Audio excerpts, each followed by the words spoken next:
नमस्ते, Ram Ram. I hope सब लोग बहुत अच्छे हो। तो आपने दुबई जाने जाने का प्लान कर लिया है या कर रहे हो, और आप चाह रहे हो कि वहाँ पे होटल में हम स्टे ना करें, क्योंकि अगर आप टूरिस्ट पर्पज से जाते हो तो आप होटल में स्टे करते हो क्योंकि कुछ दिन के लिए आपको रहना होता है। लेकिन अगर आप जॉब के लिए जाते हो, जॉब सीकर वीज़ा लेके आप जा रहे हो, तो वो बहुत एक्सपेंसिव पड़ेगा और जॉब ढूंढने में भी टाइम लगता है। तो ऐसा है नहीं कि 2 4 5 दिन या एक हफ्ते में जॉब आपकी लग जाएगी तो आप एक्सपेंस बियर कर पाओ। तो इसमें बेस्ट तरीका होता है कि आप अपना जो है अपना रूम लेके ही वहाँ पे रहो। रूम का मतलब होता है शेयरिंग रूम आप ले सकते हो, पार्टीशन आप ले सकते हो, और फ्लैटमेट्स के साथ में आप रह सकते हो। मतलब बहुत सारे तरीके होते हैं रहने के लिए जो आपके बजट में बढ़ते हैं। तो इसका जो सबसे बेस्ट तरीका जो मैंने खुद किया था यहीं से ही, एक डूविजल नाम की एप्लीकेशन होती है, उस पर अपना अकाउंट बनाओ। सिंपल होता है, अपना ईमेल आईडी नंबर डाल के आप अकाउंट बना सकते हो। इंडियन नंबर से इजिली आपका बन जाएगा, कोई दिक्कत नहीं होगी। उसमें सेक्शन होता है, जैसे रूम्स का सेक्शन होता है। ये एप्लीकेशन में काफ़ी सारी चीज़ों के लिए ये फेमस है। दुबई के अंदर बहुत रिलायबल एप्लीकेशन है ये। इसमें जैसे अगर आपको सेकंड हैंड कार्स लेनी हो, बाइक्स लेनी हो, स्कूटर्स है, घर का कोई सामान है, फर्नीचर है, एसी है, फ्रिज है, मतलब जो भी चीज़ें हैं वो सब चीज़ें भी मिल जाती है सेकंड हैंड में। तो लोग मोबाइल फ़ोन और जो आपका लैपटॉप्स है, कार्स है, ये सब लोग बहुत खरीदते हैं, यूज करते हैं, फिर वो बेच भी देते हैं कुछ टाइम में।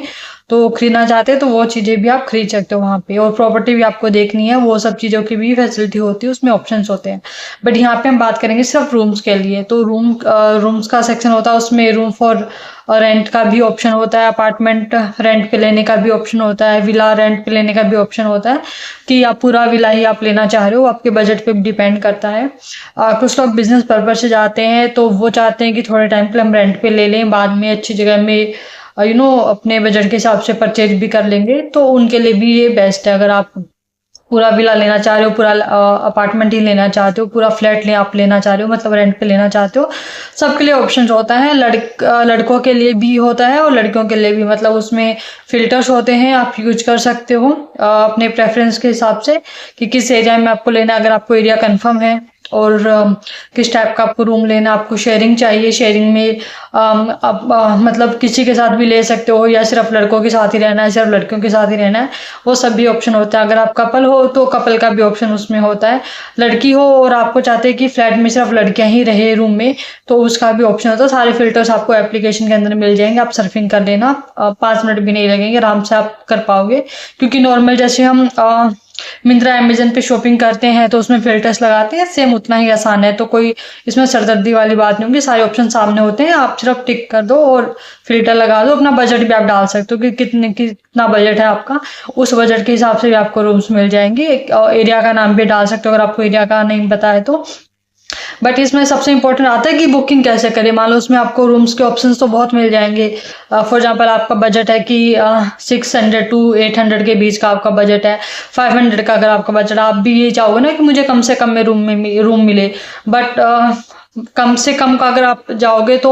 उसमें बहुत ज़्यादा भीड़ होती है, क्लीनिंग नहीं होती है, पुरानी बिल्डिंग्स होती है, क्लीनिंग मतलब रेगुलर नहीं होती, ये चीज़ें होंगी, या बहुत पुरानी खंडर जैसी बिल्डिंग होती है। मैंने खुद रूम्स देखे हैं दुबई में जाने के बाद भी कि कम से कम रेंट वाले रूम कैसे होते हैं, टाइलें उखड़ी होती हैं, मतलब क्लीन नहीं होता। वो बिल्डिंग ऐसी होती है जो अभी टूटने के कगार पे होती है। दुबई के अंदर बहुत ज़्यादा पुरानी बिल्डिंग होती है तो उसको तोड़ के वापस से नई बिल्डिंग बनाते हैं। तो वो भी गवर्नमेंट डिसाइड करती है कि किस एरिया की कौन कौन सी बिल्डिंग का भी नंबर आने वाला है। तो 1 by 1 बिल्डिंग्स का भी नंबर आता है। तो वहाँ पे भी पुरानी बिल्डिंग्स, ऐसा नहीं है कि मतलब वो रखे रहेंगे कि हाँ, मतलब इतने साल हो गए खंडर बन गई है लेकिन लोग उसमें रह रहे हैं। और ओनर्स को भी अलाउड नहीं होता है कि वो किसी को रेंट पे रूम दे अगर उस बिल्डिंग की हालत बहुत मतलब खस्ता हो चुकी है। तो ये चीज़ भी आपको ध्यान रखनी है कि आपको ओनर तो बोल देगा उसमें, तो क्योंकि पिक्चर्स जो डली होती है ना वो बहुत नीट क्लीन डाली होती है, जब वो बिल्डिंग बनी होगी उस टाइम की पिक्चर्स होती हैं। लेकिन करंट में क्या कंडीशन है उसकी वो आपको नहीं पता होती है, वो जाने के बाद, लैंड करने के बाद आपको पता होती है। तो आपको सबसे इंपॉर्टेंट चीज़ ये ध्यान रखनी है कि आपको किसी को भी पेमेंट एडवांस में नहीं करनी है। आप सोच रहे हो कि मैं दुबई जाके रहूंगा या रहूंगी तो मैं अपना रूम बुक कर लूँ यहीं से, ताकि मैं टेंशन फ्री रहूँ कि मुझे पता है मेरे पास जगह है रहने के लिए, और मैं सीधा अपना सामान रखूँ और अपना रहना शुरू कर दूँ। बट लेकिन जैसे आप लैंड करोगे पता चले कि इतनी गंदगी है वहाँ पे, इतनी खंडर बिल्डिंग है, आपको सांस नहीं आ रही, ब्रीदिंग के लिए कोई जगह नहीं है, ना ही वहाँ पे बालकनी है, छत तो वैसे भी ओपन नहीं होती है वहाँ की कि बंदा छत पे चला जाए। किचन भी ऐसा है कि रूम्स हैं और रूम्स के साथ में किचन है, तो जो किचन में लोग खाना बना रहे हो, और नॉन वेजिटेरियन लोग भी होते हैं, मतलब अलग अलग तरीका का नॉन वेज बनता है। तो इतनी गंदी स्मेल उसकी आती है, वो आपके रूम्स में जा रही है सीधा, आप रूम का दरवाजा ही नहीं खोल पाते हो। रूम के अंदर ऐसा तो है नहीं कि खिड़की होगी कोई, कि चलो खिड़कियां तो किसी रूम में होती भी नहीं है, वैसे भी बालकनी होती है मैक्सिमम, और किस रूम में बालकनी है ये भी आपको नहीं पता, क्योंकि हर रूम में तो बालकनी नहीं होगी ना, किसी किसी रूम में होगी। उस बिल्डिंग में बालकनी वाले रूम है भी कि नहीं है ये भी मैटर करता है, हर हर बिल्डिंग में बालकनी वाले रूम्स नहीं होते हैं। लेकिन आपको तो यहाँ पे आपको इतना चीज़ें पता भी नहीं होती है, और आप पेमेंट कर देते हो, फिर आपको होता है यार पैसे वेस्ट हो गए, फिर वो ओनर आपको मना कर देगा कि नहीं आपको 1 महीने का रेंट तो देना ही पड़ेगा, आप चाहे रहो तो भी, ना रहोगे अगर जाना है तो भी, तो फिर वो आपका मतलब पैसे वेस्ट ही हो जाते हैं। तो बेटर है सबसे पहले तो आप रेंट ना दो। और क्या क्या चीज़ें हैं वो मैं आपको बताती हूँ। उसमें क्या ऑप्शन होता है, उसमें मोबाइल नंबर का ऑप्शन होता है, और उसमें चैट का भी ऑप्शन होता है। जो एप्लीकेशन है ना डुबीजल, उसमें डायरेक्टली चैट का ऑप्शन होता है। आप उनको हाय हेलो डालो कि ये रूम अवेलेबल है क्या और इसका रेंट प्राइस क्या, उनसे उसमें लिखा भी होता है सामने, जो भी जैसे कोई रूम का उन्होंने डाल रखे कि ये 3, मान लो फॉर एग्जाम्पल 3 रूम का बेड है, उसमें से 1 बेड खाली है, तो उन्होंने डाल रखा कि ये 1 बेड खाली है, इसका प्राइस इतना हो गया, पूरा फ्लैट वो दे रहे हैं, या फिर पार्टीशन है तो पार्टीशन का प्राइस कितना है, वो उसमें डाल रखा होगा इतने से इतने का ये पड़ेगा। सिंगल बंदे के लिए मान लो 100-200 दिरहम कम पड़, जैसे मान लो 1400 का अगर वो पार्टीशन है, तो वो कपल के लिए पार्टीशन 1400 का है। लेकिन कोई सिंगल बंदा लेना चाह रहा है तो शायद उसको 1200 में, 1300 में या 1250 में वो दे देंगे, ऐसा उसमें लिखा होता है। तो आप पहले से उनको चैट करो, चैट पे जाके मैसेज करो कि ये कितने का है और प्राइस क्या है, और वहाँ पे किस किस कंट्री के लोग हैं उस बिल्डिंग के अंदर, ये सारी चीज़ें आपको पूछनी है, ताकि आपको भी अनकंफर्टेबल ना हो। फिर वो सामने वाले भी आपसे पूछेगा कि आपकी कौन सी कंट्री है, आप किस पर्पज से आपको रूम चाहिए, मतलब आप टूरिस्ट हो रहने के लिए चाहिए, या आप जॉब करते हो, जॉब वाला मतलब बंदा लॉन्ग टर्म के लिए रहेगा तो वो प्रेफर करते हैं जॉब वाले बंदे को दे ले। बट कुछ लोग ऐसे होते हैं जो टूरिस्ट को देते हैं, जो विजिट वीजा लेकर आते हैं कि महीने 2 महीने रहेंगे चले जाएंगे। तो ओनर्स का भी उनके मूड पे डिपेंड करता है कि वो किस पर्सन को रखना चाहते हैं वहाँ पे। कुछ का होता है कि भाई लड़कियों के लिए, कुछ का कि बस सिर्फ लड़कों के लिए, तो वो लड़कियों को फिर वहाँ पे रहना अलाउड नहीं करेंगे। ये सब चीज़ें भी है। किसी का होता है नेशनलिटी के ऊपर कि आपकी नेशनलिटी क्या, तो वो कुछ पर्टिकुलर नेशनलिटी वाले लोगों को ही रूम दे रखे होते हैं। कुछ रीजन बेस पे भी होता है कि only for this type of community allowed. तो बाकी अलग कम्युनिटी के अगर आप हो तो फिर वो आपको अलाउड नहीं करेंगे। वो लिख के भी रखते हैं, जो रूम की उन्होंने डिस्क्रिप्शन डाल रखा होता है कि रूम के जैसे रूम की पिक्चर होती है, नीचे सब डिटेल्स होती है, एमिनिटीज भी डाल रखी होती है कि क्या क्या फैसिलिटीज आपको मिलेगी, साथ में मेट्रो है कि नहीं, आसपास में मॉल्स तो चलो हर जगह, मतलब मॉल्स में ग्रोसरी शॉपिंग वगैरह आपको करनी है, सामान खरीदना होगा घर का, तो वो सब चीज़ें होती हैं। बट मेट्रो और बस स्टेशन आसपास है कि नहीं, वाईफाई लिखा होगा कि फ्री वाईफाई हर बिल्डिंग में फ्री ही होता है, कोई भी पे नहीं करता, मतलब ऐप से एक्स्ट्रा कोई पैसे नहीं मांगता उसके लिए। गैस का आपको पूछना होता है कि गैस इंक्लूडेड है कि आपको एक्स्ट्रा उसके लिए पे करना है। तो ये चीज़ें आपको पूछनी है कि क्या क्या चीज़ें इंक्लूडेड है और क्या क्या वो लोग खुद से दे रहे हैं, मतलब आपको पे करना पड़ेगा, ये चीज़ें भी आपको पूछनी होती है। दुबई में क्लीनिंग होती है, डेली होती है। दुबई वाले से जो रूम होते हैं, शारजा में जाते हो तो डेली नहीं होती वो, किसी में हफ्ते में 3 बार होती है, किसी में 2 बार होती है, ऐसे होता है। तो वो ओनर पे डिपेंड। मैं खुद रही हूँ शारजा, तो मुझे तब से ये चीज़ें समझ में आई है कि यहाँ का अलग सिस्टम है, वहाँ पे अलग होता है। दीवा सेवा का भी आपको पूछना, दीवा सेवा में यही आता है। दीवा दुबई के लिए होता है, सेवा जो आपका शारजा के लिए होता है, उसमें बिजली पानी का ही होता है, इलेक्ट्रिसिटी होता है, वाटर होता है। तो ये सब चीज़ें इंक्लूडेड है या आपको पे करना है, तो ये आपको ओनर से पूछना है, ठीक है। और पेमेंट की जब बात आती है, आप बताना कि मैं इंडियन हूँ, मुझे इस टाइम पे आना है, इतने दिन के अंदर मुझे लैंड करना है, आप मुझे प्राइस बताओ। वो आपको प्राइस बता देंगे कि ये वाले रूम का इतना प्राइस है। तो अगर आपको ओके लगता है तो ठीक है, फिर वो आपसे कहेंगे कि कुछ एडवांस आप पेमेंट कर दो,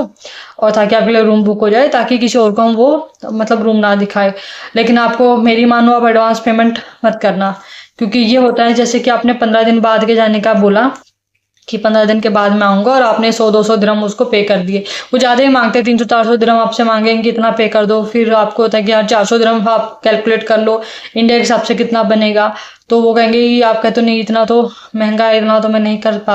कर सकता, अभी मेरा प्लान है बट मैंने अभी फ्लाइट टिकट्स बुक नहीं करी है, या जो भी आप बोल सकते हो उनको। फिर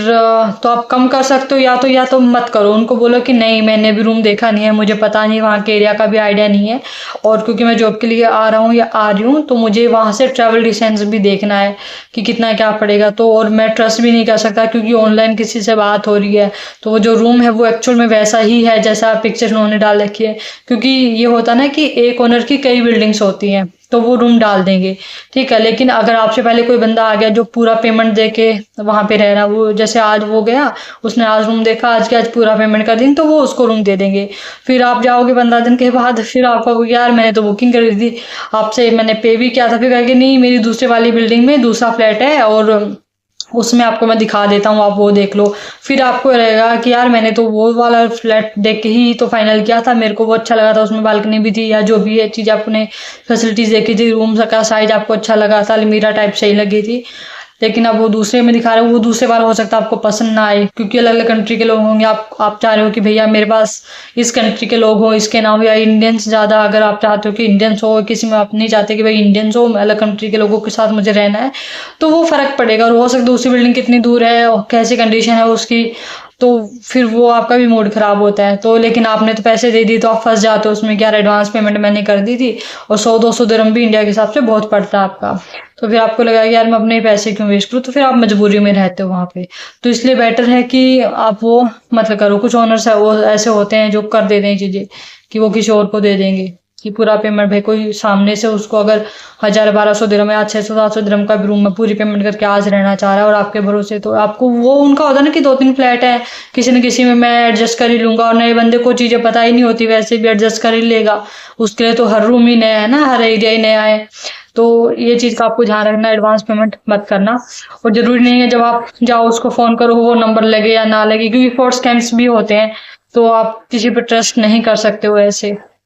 तो इस चीज़ का आपको ध्यान रखना है। फैसिलिटी ज़रूर आपको पूछनी है, क्योंकि मेट्रो टाइम तो चाहिए, मेट्रो और बस स्टेशन तो चाहिए चाहिए आपको आसपास में। बट कुछ एरिया जो होते हैं पॉश एरिया जो होते हैं, मतलब वो मेन शहर से काफ़ी दूर होते हैं, वहाँ पे इतनी ज़्यादा फैसिलिटीज़ नहीं मिलेंगी आपको, ग्रोसरी की हो या मेट्रो के लिए आपको बहुत दूर चल के जाना पड़ेगा, मतलब ग्रोसरी होंगी बट चल के जाना पड़ेगा आपको काफ़ी दूर। तो फिर आपको कहते कि यार इतना चलना, और इतनी धूप इतनी गर्मी होती है, क्लाइमेट बहुत हॉट होता है ना दुबई का, तो फिर आप भी परेशान हो जाओगे।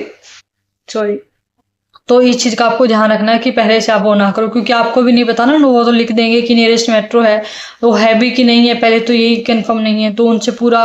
गूगल मैप पे एड्रेस भी आप ले सकते हो कि आप अपना लाइव लोकेशन मुझे भेज दो, फिर आप अपने खुद से भी सर्च करके उसमें देख सकते हो कि मेट्रो स्टेशन कौन सा उसके आसपास में है, मेट्रो कितनी वॉकिंग डिस्टेंस पे है, ये आप जरूर देखना। क्योंकि जब आपकी जॉब स्टार्ट हो जाती है तो आपको डेली ही ट्रैवल करना है, तो फिर अगर आप कोई टैक्सी लेनी पड़ रही है, कैब बुक करनी पड़ेगी, तो वो बहुत आपको एक्सपेंसिव पड़ेगी। तो बेस्ट है कि या तो बस हो, बस का ये एक मतलब माइनस पॉइंट होता है कि वो बहुत सारे स्टेशन पे ना घूम के जाती है। फॉर एग्जाम्पल अगर आपके घर के बगल में ही आपका बस स्टॉप है और मेट्रो स्टेशन है, 10 मिनट का रास्ता है, मतलब 10 मिनट का वॉकिंग का रास्ता है, बस जाएगी, बस आप उम्मीद करो कि 3-4 मिनट में पहुंचा दे, मतलब अगर बस से जाएगी तो। लेकिन क्योंकि बस को तो और भी अपना पूरा रूट कवर करना होता है ना, वो फिर घुमा फिरा के ही आपको 10-12 मिनट में पहुंचा रही है। फिर आप सोचते हो यार इससे तो अच्छा मैं पैदल ही चला जाता, मैं 10 मिनट में पहुंच जाता, 12-13 मिनट तो बस ले रही है घूम फिर के आने का, तो फिर ये क्या फ़ायदा उस चीज़ का ना, क्योंकि बस के रूट पे भी डिपेंड करता है, और बस के लिए भी आपको वेट करना पड़ेगा कि बस कितनी देर में आ रही है, क्योंकि ऐसा तो है नहीं कि हर 2-2 मिनट में बस चल रही है, उसका इंटरवल का टाइम भी होता है, हर बस अलग अलग नंबर्स की बस होंगी और हर बस का रूट भी डिफरेंट होता है, तो कौन सी बस कितनी देर में पहुंचाएगी, तो फिर ये भी एक माइनस पॉइंट आपका होता है। तो फिर आपको और ज़्यादा टाइम चाहिए, बस टाइम टेकिंग होते हैं यूँ देखे तो ना, क्योंकि वो हर स्टेप पे उतारती हर स्टॉप पे उतारती जाती है ना सवारी को, और उठाती है वहाँ से, मतलब जो भी पैसेंजर होगा, तो वो टाइम लगता है। तो आपको ये चीज़ भी ध्यान रखनी है कि मेट्रो स्टेशन कितना पास में, वॉकिंग डिस्टेंस से आप चेक कर लो कि आप भाई बस के भरोसे ना रहो, सीधा भी आप जा पाओ अपना। और वहीं से फिर अपना अगर आपका ऑफिस फाइनल हो गया, आपकी जॉब लग गई है, अगर आपने इंडिया बैठे जो अप्लाई करी थी आपको जॉब मिल गई है, तो दोनों साइड से फिर आपको चेक करना पड़ेगा कि जहाँ पे ऑफिस है वहाँ के पास में कौन सा मेट्रो स्टेशन आपको लगता है। तो या तो ट्राई करो जहाँ पे जॉब लगी है उसी एरिया में आप रूम ढूंढो, ताकि आपको प्रॉब्लम ना हो इस चीज़ को लेके। रेंट का वेरी करता है, एरिया टू एरिया वेरी होता है, लड़कों का लड़कियों का मतलब दोनों के लिए ही होता है वो तो। बट एरिया वाइज भी वेरी करते हैं, और आपका मेट्रो के हिसाब से भी कुछ एरियाज होते हैं जिसमें मेट्रो स्टेशन दूर होता है थोड़ा, आपको काफ़ी, या तो पैदल जाते हो तो काफ़ी चलना पड़ता है, आधा घंटा चलोगे, 35-40 मिनट चलोगे, या फिर वहाँ पे बस की फैसिलिटी, बस स्टॉप होगा, बस स्टॉप तो होगा लेकिन फिर वही है, वो फिर मेट्रो तक कितनी देर में पहुंचाएगी, या फिर डायरेक्टली अगर आपको ऑफिस पहुंचा रही है, मतलब हो सकता है आपके आसपास में ऑफिस का भी एरिया हो, तो वहां पे कितनी देर में पहुंचा रही है, तो उसमें ट्रेवल टाइम भी लगता है, एक्सपेंस आपका लगता है। 3 दिरहम का मिनिमम आपका जो है दिरहम कटते हैं आपके बस स्टॉप से, मिनिमम 3 दिरहम का होता है, बाकी डिपेंड करता है कि आप कहाँ तक जा रहे हो, तो वो भी होता है। मेट्रो स्टेशन का तो वेरी करता है, 7.5 दिरहम का होता है एक टाइम का,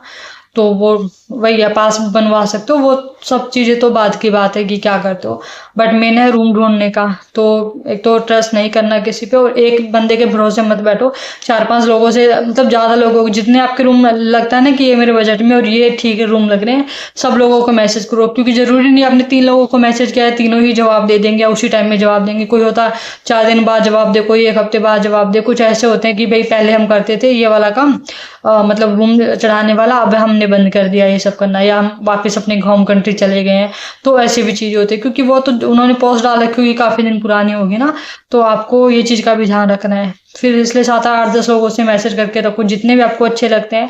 तो फिर उन पे मैसेज करके रखो, उनसे बात करो, उनसे कम्युनिकेट करो कौन सा, और कुछ लोग एग्री होते हैं, कुछ एग्री नहीं भी होते, क्योंकि उनको होता है कि हमको तो एडवांस चाहिए, हम कैसे आपका वेट करें, आप आओ, फिर आप आओ कि ना आओ, हमको कोई गारंटी नहीं है, तो इसलिए उनके साथ कम्युनिकेशन में रहना। कोई बंदा आपको ठीक लगे तो उसके साथ में 2-3 दिन में मैसेज करो, उनको भी कंफर्म रहना कि ये इंसान आने वाला है, कि आप मैसेज करके भूल गए सामने वाले को, कोई और बंदा आएगा वो उसको रूम चढ़ा देगा, फिर कोई फायदा नहीं है ना उसका, आपका भी टाइम वेस्ट होता है, फिर लास्ट मोमेंट पे आपको रूम मिलेगा भी नहीं, और आपको इमिग्रेशन में आपको बताना भी होता है कि कहाँ आप स्टे करने वाले हो, तो कम्युनिकेशन में रहो उनके साथ में, उनको बोलो कि मेरी इस दिन की फ़्लाइट बुक हो गई है, मुझे आना है, इसलिए मैं एडवांस में ही चेक कर रहा हूँ या कर रही हूँ। मैंने ऐसे ही किया था, मेरी जो ओनर थी वो मुंबई की थी, वो कॉन्फिडेंस था कि मुझे वो इंडियन मिल गई, तो मैंने जब बात करी थी कई लोगों से, जो रूम मेरे बजट में मुझे पड़ा, मैंने कहा चलो ये ठीक है, तो मैंने उससे बात करी थी, मैंने कहा मैं आ रही हूँ, मेरी जो बता आके मेरे को जॉब सर्च करनी है, तो मुझे स्टे करने के लिए चाहिए था, क्योंकि हर एरिया नया है, तो कोई आपको फ़र्क नहीं पड़ता, जब आपको जो जॉब मिल जाती है उसके बाद में रिलोकेट आप कर सकते हो अपनी जॉब के हिसाब से, कि जिस एरिया में आपकी जॉब है, तो फिर वो मान गई थी, बट उसके साथ मैं कम्युनिकेशन में रही थी कि मेरा फाइनल है, उसने पूछा था कि टिकट वगैरह, मैंने कहा नहीं टिकट मेरी हो गई है, फ़्लाइट मेरी बुक है, वो तो इस दिन की फ़्लाइट है, और मैं पहुंच जाऊंगी मॉर्निंग, मतलब मेरी मॉर्निंग की 1:30-2 बजे की फ़्लाइट थी, और मैं कितने बजे पहुंची थी, मतलब 7-7:30 बजे, मतलब मैं लैंड कर, शायद ऐसे था, 7-7:30 बजे की फ़्लाइट थी, ऐसा मॉर्निंग का मुझे एग्जैक्टली टाइम ध्यान नहीं है, बट अर्ली मॉर्निंग की मेरी फ़्लाइट थी, तो फिर मैं वही मेट्रो से निकल के अपना मेट्रो कार्ड ले लिया था मैंने वहाँ से फ़्लाइट से लैंड करके, और फिर मैं सीधा वहीं से मेट्रो स्टेशन पकड़ा, क्योंकि टर्मिनल 1 और टर्मिनल 3 ये दोनों मेट्रो स्टेशन है, और वहीं पे आपको जो है फ्लाइट आपको लैंड कराएगी, मतलब दुबई के अंदर, तो वहीं से मेट्रो पकड़ो और सीधा पहुंच जाओ। वहाँ पे लोगों की हेल्प आप ले सकते हो कि इस एरिया में जाना, और जो वहाँ का स्टाफ भी बहुत हेल्पफुल होता है। पहुंचो, फिर पहुंच के फिर मैंने अपना सामान वगैरह रखा, सेटल हो गए, फिर बाद में पेमेंट मैंने उसको जाने के बाद करी थी, शाम को मैंने उसको पेमेंट कर दिया था, पूरी पेमेंट कर दी थी, क्योंकि मुझे रहना ही था वहाँ पे, तो कैश विड्रॉ मैंने, मतलब कैश यहीं से एक्सचेंज मैंने अपना करवा लिया था, तब मैंने उसको पेमेंट करी थी। रूम ठीक था, ओके था, जो लड़कियां थी वो इंडियन सी थी मेरे रूम में, तो ओनर भी लेडी वो अच्छी थी। तो बस वही है ना, अगर आपको ओनर से मिले, रूममेट आपको ठीक मिले, ज़्यादा सरदर्दी आप भी नहीं ले, तो नए जाते हो तो आपके लिए सब लोग नए होते हैं, बट मेन आपका है कि आप कंफर्टेबल हो कि नहीं। मेरा जो रूम था उसमें बालकनी भी थी तो मैंने इस पर वीडियो बनाई थी, जो लैम्बोर्गिनी फरारी जिसमें खड़ी रहती थी, स्टार्टिंग की 1-2 वीडियो में होगा शायद, वो वाली वीडियो मैंने शूट करी थी, तो 3 साल हो गए, आप जाओ, अब चाहो तो जाके चेक कर सकते हो, तो वो मतलब अच्छा था, मतलब कंफर्टेबल था, और ग्रोसरी और क्या बोलते हैं उसको, रेस्टोरेंट वगैरह भी आसपास ही था, क्योंकि आपको खाने का भी होगा, पहले दिन जाके तो आप बर्तन खरीदोगे नहीं, अगर आपको है कि कुकिंग करनी है तो आप खरीद सकते हो, बट मैंने शायद 1-1.5 महीने तो मैं बाहर ही खाना खाती थी, रेस्टोरेंट था ही मेरी बिल्डिंग में, सेम ग्राउंड फ्लोर पे रेस्टोरेंट था, तो फिर मैंने कोई बर्तन वर्तन तो नहीं लिए थे, तो ग्रोसरी का भी कुछ सामान चाहिए होता है कॉफ़ी वगैरह बनाने के लिए, तो मैं ग्रोसरी भी मेरी ही बिल्डिंग में नीचे ग्राउंड फ्लोर पे थी, उसी रेस्टोरेंट के बगल में। तो यही चीज़ें आपको ध्यान रखनी है ना कि जहाँ पे आप रूम ले रहे हो वहाँ पे ग्रोसरी, ये आपको पूछनी भी ओनर से, जिस पे मतलब मैं बता इस पर्पज से रही हूँ ताकि आपको ये चीज़ों का माइंड में पॉइंट्स रहे कि पूछना कि ग्रोसरी स्टोर आसपास में है कि नहीं है, रेस्टोरेंट्स वगैरह आसपास में। क्योंकि यार कभी तो खाओगे ना, कभी आप टायर्ड हो, तबीयत ठीक नहीं है, आपको यार खिचड़ी दलिया खाना है, चलो या आज बनाने की हिम्मत नहीं है, अगर आपकी जॉब लग भी गई तो कि यार चलो आज पैक करवा लेते हैं, तो वो चीज़ें हो आसपास में, ये आपको पूछनी है। हर एरिया में हो जरूरी नहीं है, कुछ दूर के एरिया जो होंगे वहाँ पे चीज़ें नहीं होती है, तो ये चीज़ें आपको उनसे कंफर्म करनी है। मेट्रो बस का मैंने आपको बता ही दिया है। और क्या होता है, हाँ ये मेन चीज़ें हैं। हाँ सेफ्टी सिक्योरिटी का सीसीटीवी हर बिल्डिंग में होता है, बट आपको ये पूछना भी है। हाँ कुछ पुरानी बिल्डिंग्स होती हैं उसमें सीसीटीवी कैमराज नहीं होते हैं, ठीक है, ये मैंने खुद देखी है, ऐसी बिल्डिंग्स देखी, इसलिए मैं आपको बता रही हूँ। सुनी सुनाई बातें मैं आपको, मैंने जो भी बताया वो मैंने अपने पर्सनल एक्सपीरियंस से चीज़ें बताई है, तो सुनी सुनाई चीज़ें मैंने नहीं बताई है। और आपको चेक करना है कि आपके जो जहाँ पे आप रह रहे हो वहाँ पे किस किस नेशनलिटी के लोग हैं, ये आपको पूछना है कि उसमें किस किस नेशनलिटी के लोग हैं, ठीक है। कुछ नेशनलिटी ऐसी होती जो हाई रिस्क होती है, जिसको दुबई ने पहले डिपोर्ट भी किया था, क्योंकि उनके कुछ क्रिमिनल रिकॉर्ड्स, मतलब उनकी कुछ एक्टिविटीज ऐसी थी उसकी वजह से। तो अगर आपको पूछना है, जानना है, तो आप मुझे कमेंट कर देना, मैं बता दूंगी। बट हाँ इंडियंस आर ओके, तो इंडियंस का कोई प्रॉब्लम नहीं है, उनके साथ आप रह सकते हो। स्टार्टिंग में एटलीस्ट 1 महीना तो आप रहो, किसी भी उसमें रहोगे 1 महीना रह लो। बाद में अगर आपको रूममेट्स अगर सही नहीं लगते हैं कि भैया मेरे रूममेट सही नहीं, तो आप रूम चेंज कर सकते हो। ओनर को भी बोल सकते हो कि मुझे रूम अपना चेंज करना है, मुझे कोई दूसरा रूम दिखा दो, वो कर सकते हैं। कोई छोटी मोटी इशू तो आप ओनर को बोल सकते हो कि भाई मेरे रूममेट ऐसे ऐसे हैं, ऐसे, मतलब होता है ना कि आप जॉब से करो, आप जॉब ढूंढ रहे हो, आप लैपटॉप पे अपना जॉब्स के लिए अप्लाई कर रहे हो, लेकिन फिर आपके रूममेट्स कहते हैं कि अरे हमको डिस्टर्ब हो रहा है, लैपटॉप यूज मत करो, लाइट आ रही है, फलाना ढिमका जो भी चीज़ें हैं, तो बट आप किसी को डिस्टर्ब नहीं कर रहे हो, अपने आराम से काम कर रहे हो। बट कुछ लोगों का नेचर ही वैसा होता है, तो वो भी आप उनको, अपने ओनर को बोल सकते हो कि भैया मैं तो आई हूँ जॉब सर्च करने के लिए, तो फिर मैं मतलब मेरे को तो अपना काम तो करना है ना, मैं किसी मतलब अपना लैपटॉप यूज करके आप कर रहे हो या बालकनी में बैठ के आप कर रहे हो, तो ठीक, किसी को परेशान नहीं कर रहे हो, तो दिक्कत नहीं होनी चाहिए। तो छोटी मोटी चीज़ आप ओनर को बोल सकते हो, बट बहुत ज़्यादा ही कुछ प्रॉब्लम आपको लगता है तो ओनर को बोल के अपना रूम चेंज कर सकते हो, या फिर उनको बोल सकते हो कि भैया मेरे को जो मिल गया, मुझे दूसरी जगह पे शिफ्ट करना, रिलोकेट होना किसी अनदर लोकेशन में, तो फिर आप जो है रूम वहाँ पे चेंज कर लेना, उनको बोल देना, पहले से बोल के रख देना। मैं जब गई थी तो मैंने दूसरे तीसरे दिन ही उनको बोल दिया था, मेरे ओनर को, कि भैया मैं रूम चेंज करूंगी अगले महीने, ठीक है। फिर बाद में उसने कंफर्म किया था कि करना है, फिर शायद मैं आई गेस 2 महीने रही थी। हाँ सॉरी, दूसरे महीने में बोल दिया था मैंने उनको ना, 1 महीने तो मैं रही थी, दूसरे महीने के मैंने स्टार्टिंग में जब उसको नेक्स्ट मंथ का रूम दिया तो मैंने उनको बोला कि मेरे को चेंज करना। बट फिर भी उसने 5-7 दिन के बाद दोबारा से पूछा कि आपको रहना है कि जाना है। मैंने कहा नहीं, मैं इस महीने हूँ, अगले महीने मैं चेंज कर लूंगी, क्योंकि मेरी जॉब लग गई थी ना, मतलब तो फिर मतलब जॉब से मेरी, मुझे काफ़ी ऑफर्स थे, बट जो मेरे को बेस्ट लगा था तो मुझे वही था कि जो मेरे को बेस्ट होगा मैं उसमें ही उनको ज्वाइन कर लूंगी। तो जब मेरे को ये था कि और नहीं इसमें तो कर ही लूंगी, तब तक मैं फिर भी इंटरव्यूज दे ही रही थी, बट मैंने ओनर को कंफर्म कर दिया था कि मैं रिलोकेट हो जाऊंगी। तो बस यही, आपको अपने से ऑनेस्टी रखनी है और अपना पहले से बता देना उनको, ताकि वो भी बाद में सरदर्दी ना करे कि अरे नहीं आपने बताया नहीं और आपको पूरे महीने का रेंट देना पड़ेगा। इसकी तो ये चीज़ों का आपको ध्यान रखना है। अगर आपके माइंड में कोई भी पॉइंट आता है, कोई क्वेश्चन आता है कि अगर ये चीज़ भी पूछनी होती है, क्या बात करनी होती है, तो ये आप मुझे कमेंट कर देना, मैं आंसर कर दूंगी आपको। हाँ लेकिन वाटर फैसिलिटी आपको नहीं मिलती किसी बिल्डिंग में, पानी आपको नहीं मिलेगा, पानी खुद ही खरीद के पीना आपको पड़ेगा, पीने वाला पानी। बाकी जैसे अब नहाने का पानी, बाथरूम में पानी होता है, उसकी कोई दिक्कत नहीं होती। और आपका जो किचन में पानी होता है तो खाना बनाने के लिए आप वो पानी यूज कर सकते हो। कुछ लोग बॉटल वाटर भी यूज करते हैं, जो पीने वाला पानी होता है, तो मतलब वो कुछ लोग होते हैं कि खाना उसी से बनाते हैं, बट खाना बनाने में कोई दिक्कत नहीं, आप यूज कर सकते हो खाना बनाने के लिए। क्योंकि और पीने का पानी तो सिंगल बॉटल होती है, ये जैसे 500 ml 1 लीटर की बॉटल भी होती है, 20 लीटर्स की बॉटल भी होती है। इस पे मैंने पहले वीडियो बनाई हुई है, आप वो चेक कर लेना, मैं लिंक डाल दूंगी उसका, कि कौन कौन सी बॉटल होती है और क्या क्या जरूरी चीज़ें आपको खरीद लेनी चाहिए। जब जैसे आप लैंड करोगे दुबई में, पहले दिन क्या क्या चीज़ें आपको खरीदनी है, तो वो चीज़ें, उसकी जो वीडियो मैंने पहले बनाई थी मैं लिंक डाल दूंगी, आप वो भी देख लेना। स्टिल आपके माइंड में कोई क्वेश्चन आता है तो आप मुझे पूछ लेना। लड़के हो लड़कियां हो, कोई प्रेफरेंस आपको लगता है कि ये चीज़ें लड़कियों के लिए वहाँ पे होती कि नहीं है, लड़कों के लिए ये चीज़ें हैं कि नहीं वहाँ पे कोई, हाँ जैसे सैलून्स पार्लर्स वगैरह आपको चाहिए होते हैं,